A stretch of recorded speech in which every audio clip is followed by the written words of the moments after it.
example, the star sign. Creme claims that almost everything in the sky is the star sign. He has a plethora of totally ridiculous pictures on his website, all of which Creme claims to be alien spacecraft, which is what he says the star sign actually is. Some of them are Venus and some of them are close-ups of stars, some of them are just colored blurs. And all that any of them prove is that Creme will put up any picture of anything that people send him on his website and claim that it's Maitreya. But he also claims that Maitreya told him the Norway spiral was Maitreya's handiwork too. This one is particularly funny if you have spent some time looking into the Norway spiral, because it's clearly some type of land-to-air projectile that spun out of control in an interesting but not unique way, as evidenced by viewing the spiral from almost any other angle. I will also put a link in the description section that has some really good info on this. There are other miracles that I encourage you to check out on his website, including a crying Madonna statue, a hand smudge on a mirror, and a reflection on a building. I would have you notice something else about them too. Out of all of these dozens of so-called miracles, none of them offer any evidence that Maitreya exists outside of Creme's head. All of them except for one. That is the claim that Maitreya showed up, quote, out of nowhere in a prayer meeting of a woman named Mary Akatsa in the middle of a crowd of hungry people in Nairobi and spoke with them, and people were said to have worshipped him there. I want to make it clear that this is the only evidence in the last 35 years that Maitreya exists outside of Creme's head. And if this can be proven to be wrong, there's absolutely no reason to believe Creme about anything else. Here are a few interesting details about this event. First, the reason that this event is given credibility at all is because of the testimony of one man named Job Mutungi, who was the editor of the Swahili version of the Kenyan Times. And his article also published pictures of this event, which they make sure to point out that photographers were always at this woman's meetings. Now, according to this article that I found in a newspaper called the Washington Afro-American, which was published just after the events in Nairobi on June 28, 1988, it says that the Kenyan Times, when it published the front page story about Jesus coming to Nairobi, was in the process of conducting a, quote, big circulation drive under the tutelage of British tabloid experts. Now this is very interesting also because it seems to confirm Fritz Springmeier, who had written the following in a timeline he wrote before his imprisonment about Maitreya. An entry says, 1986, top executives of British media agree to stage the Maitreya's, quote, Day of Declaration, but high authorities in the British government veto it. Now, according to this timeline, this was 2 years before the Nairobi event. Also, the woman who was conducting this meeting was well known in the area for her crazy teachings. In one interview, she explains her method of healing through an interpreter. The question is asked, do you go into a trance when you are healing? Do you feel the Christ's energies flowing through you? Are you aware of what is going on when you are healing, or does Christ take over your body? The interpreter says, Mommy changes when the power goes through her. She's absolutely in a trance. She doesn't recognize individuals. A screen covers her eyes and messages appear on people's chests. Another note is that the Afro Times reported that another evangelist was competing with her across town that week, who was drawing much bigger crowds than her. I would also add to that later on it would be claimed that the other evangelist said that Jesus would show up in Nairobi as well. This detail seems to be added later, and no one ever remembers hearing him say this as far as I can verify. Another thing is that this figure who appeared as a Muslim Jesus was said to, quote, appear out of nowhere. But yet he left in a car after asking a man for a ride to a bus stop.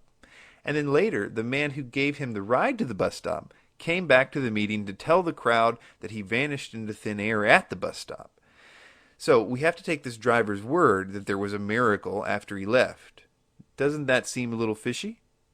The bottom line is that if this is the only evidence we have, then it's terrible evidence, primarily because of how easy it would be to fake, as well as the British tabloids being hired by the Kenyan Times to increase newspaper sales. I would also submit that if it was true, you would also have the connection to Creme to Nairobi through the British tabloid people who would have no doubt been aware of Creme's Christ-related publicity stunts back home in Britain. I don't deny that Benjamin Creme is talking to a spiritual entity who is telling him to say all this stuff. The enlightenment or spiritual evolution message is pretty much consistent with the rest of the spirits who totally lie about their identities to the people that they are talking to, just like I have demonstrated in videos like How 2012 Enlightenment Will Lead to Genocide and the 2012 Deception Presentation, where I also demonstrate a possible use for this deception in a united false utopia. You should also remember that these spirits think absolutely nothing of hanging the person out to dry when they have done their task of evangelizing the core idea. Do you remember the 15 minutes of fame of Blossom Goodchild and her alien friends that she was channeling, which told her to tell the world that they were going to show up on a particular day? They often tell falsehoods about science and technology that sound true. Just see my movie Greg Braden Debunked. Interestingly, Greg Braden's publishing company is called Sounds True Publishing. There is also the claim that Share International is connected to the United Nations.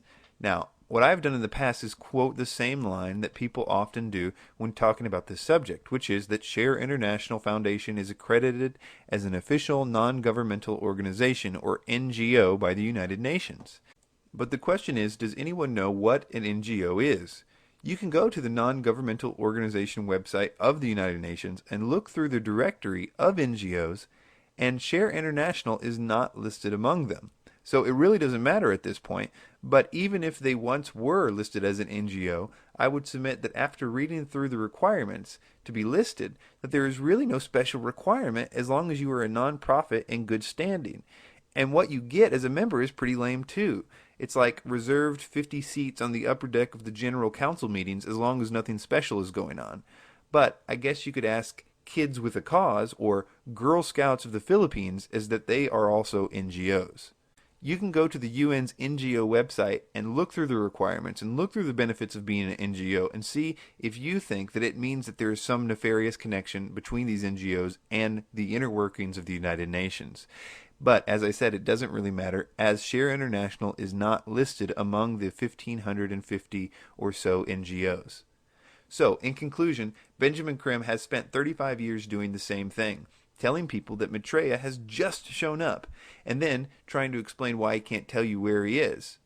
All the while, he is getting paid to travel the world on the hype and preach a specific type of Luciferianism. There is no reason to expect Maitreya to show up just because Creme's claims get bolder, especially after him being proven wrong so many times before. I need to first say this and pay close attention to this because I think this is where many of us, including myself, have been confused in the past. Benjamin Creme was a big-time fan of the Theosophical Society's writings about the world teacher. His own writings are obviously heavily borrowing from Alice Bailey and Helena Blavatsky. Creme was just an unknown guy who, after reading their writings, claimed that their world teacher was talking to him, and he was about to show up on blah blah blah blah blah blah. 35 years pass. Well, the Theosophical Society apparently does not claim Creme at all. Maybe it's because he has not come through so many times, I don't know. But I know that Creme is not a member of the society either. The point I'm trying to make is this. Yes, the world teacher that was prophesied by Alice Bailey and Helena Blavatsky sounds like the Antichrist. And if the Theosophical Society says that their world teacher has returned, you should watch your back. But in my opinion, the only reason that Creme's Maitreya sounds like the world teacher is because Creme read so much Alice Bailey that he knows the basic idea of the world teacher and how to mimic what that sounds like. Or that he has read so much Alice Bailey that the demons that he was letting into his body started acting like the world teacher in order to get people to hear their Luciferian doctrine. As demons always play to the person's paradigm. Whatever you're into, they will seem to confirm it. Yes, a man will show up at some point and have these basic characteristics, and we should be vigilant in watching for him. But with a track record like Creme's, I think that it's time that genuine truth seekers stop saying how high when Creme's demons say jump. Yes, I understand I'm taking a risk that Creme could actually produce a YouTube clip of one of these interviews that he says Maitreya has apparently done. And if he does, I will reevaluate all of this. But I'm pretty sure that he doesn't have a hand to play. Thanks for your time.